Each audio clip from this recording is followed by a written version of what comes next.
السلام عليكم ورحمة الله وبركاته.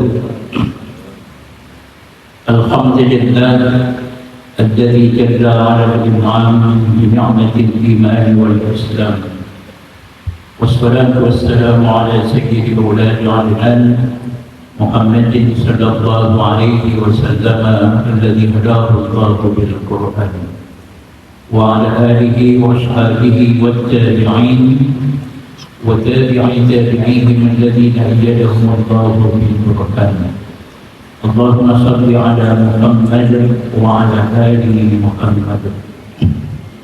قال الله تعالى: أعوذ بالله من الشيطان الرجيم، وبما رحمة من الله لنت لهم ولو كنت فظا غليظ القلب لانفضوا من حولك فاعف عنهم واستغفر لهم وشاورهم في الأمر فإذا عزمت فتوكل على الله إن الله يحب المتوكلين.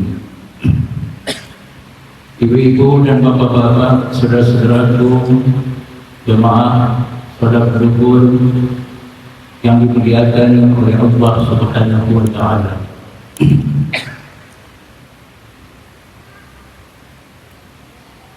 Ayat yang kita bacakan tadi dapat dilihat dalam Mushaful Quran surat Al-Imran surat ketiga ayat 159.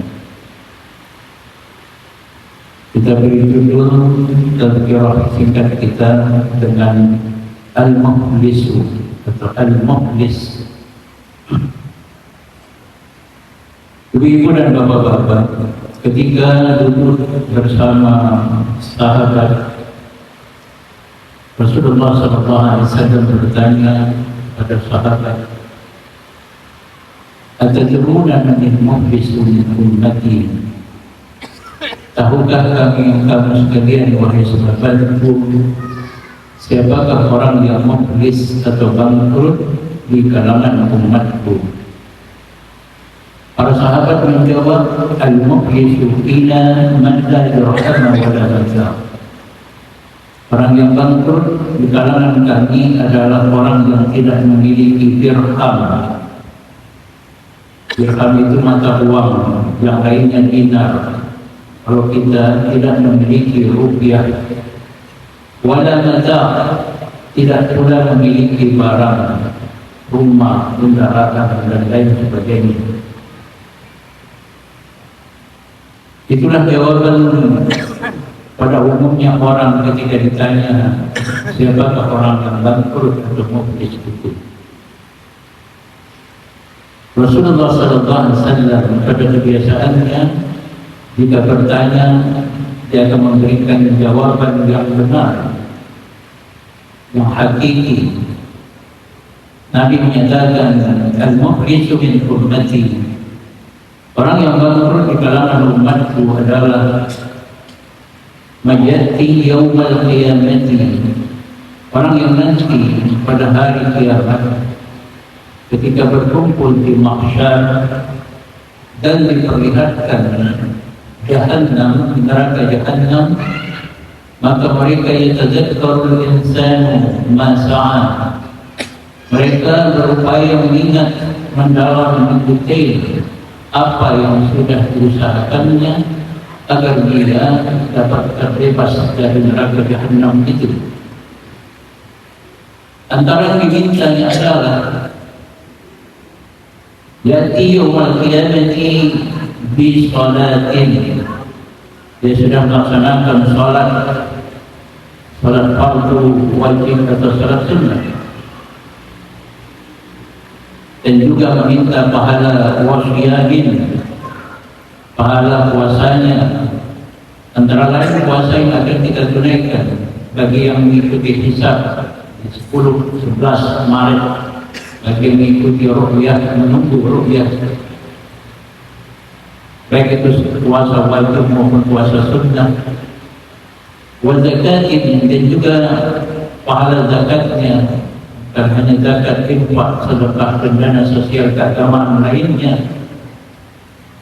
Tiga ibadah ini untuk mewakili amal-amalan yang lain. Tetapi sayangnya orang ini waqad ya'ti yaumal qiyamati qad syatama hadha. Bersamaan dengan pahalanya ternyata dia juga qad syatama hadha. Dia pernah mencaci orang lain. Wa qazafa hadza, pernah mengqazaf atau memfitnah. Apalagi memfitnah itu kalau qazaf menuduh orang berbuat zina. Wa akala mal hadza, pernah memakan harta orang lain. Wa sabaka dima'a hadza, pernah menumpahkan darah orang lain. Padahal darah itu tidak boleh ditumpahkan walaupun setetes jika tanpa kebenaran.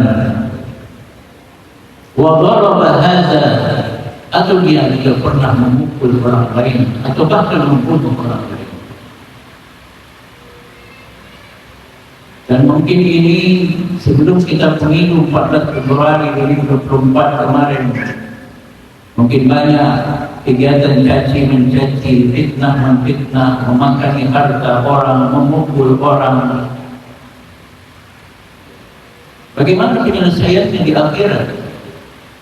Fayuqta min hasanatihi ilaihi, kebaikan-kebaikan orang yang salat, puasa dan zakat dan lain-lain itu akan diberikan kepada orang yang dizaliminya.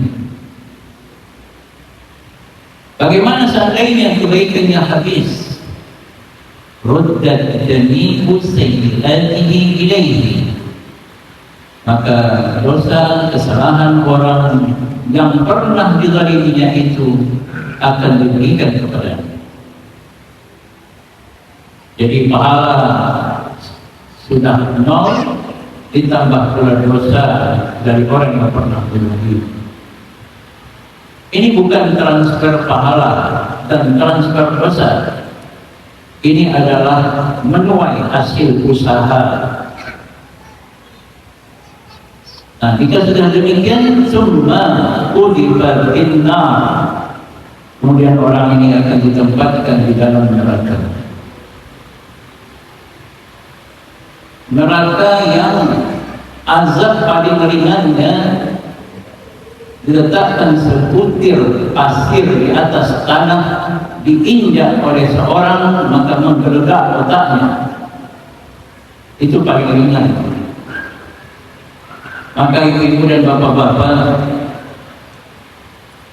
kita belum lagi berada di akhirat, masih ada di dunia. Perbuatan zalim yang dilakukan kepada orang itu tidak cukup memohonkan maafnya kepada Allah, mesti dimintakan keridhaan dari orang yang pernah dizalimi. Termasuk besok kita akan menaikkan ibadah puasa di pertengahan Maret. Nilai puasa kita itu nanti akan tergerus jika kita pernah menzalimi orang. Maka sebelum kita berada di akhirat, mari kita berupaya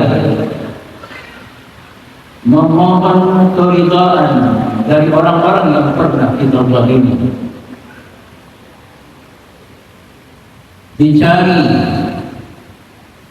jika mungkin dia sudah tiada, dicarilah ahli warisnya dan berbuat baiklah kepada mereka. Mudah-mudahan itu nanti dapat meringankan beban kita ketika nanti berada di akhirat. Perbuatan zalim yang dilakukan kepada orang akan dimaafkan oleh Allah Subhanahu wa Ta'ala jika orang yang dizalimi itu meridainya. Selagi ruh kita masih ada di dalam raga kita, sebelum kita berpindah ke kampung akhirat, marilah kita cari orang-orang yang pernah dizalimi, baik dicaci, difitnah, dimakangi hartanya, ditumpahkan darahnya atau dipukul atau bahkan membunuhnya, dicarilah dia untuk dimohonkan keridhaannya.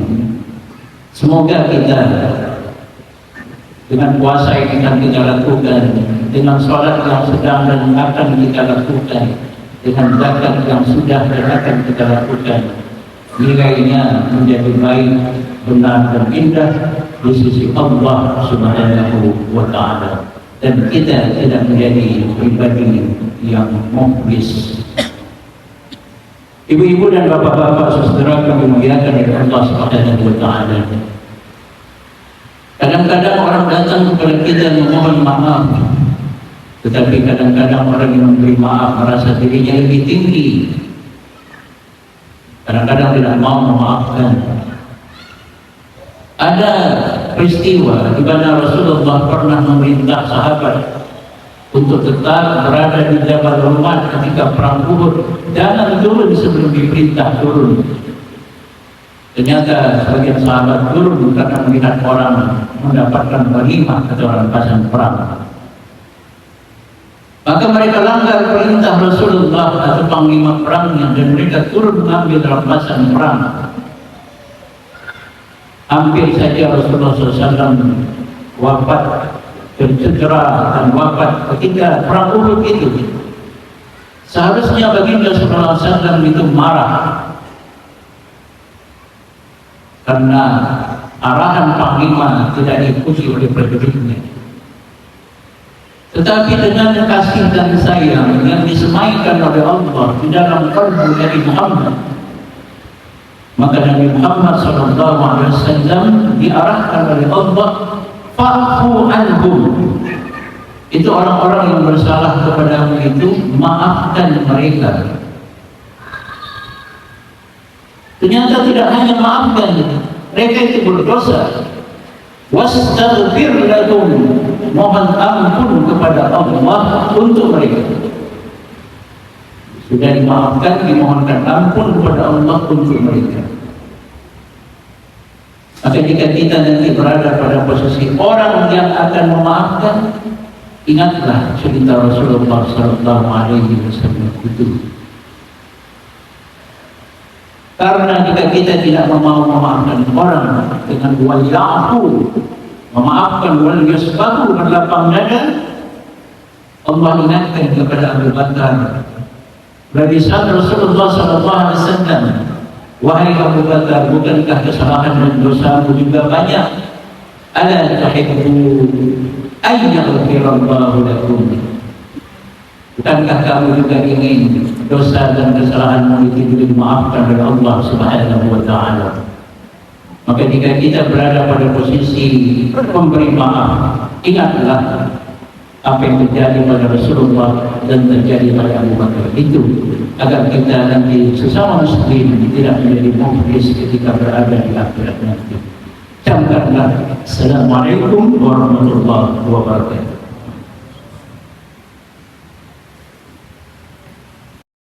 Mm-hmm.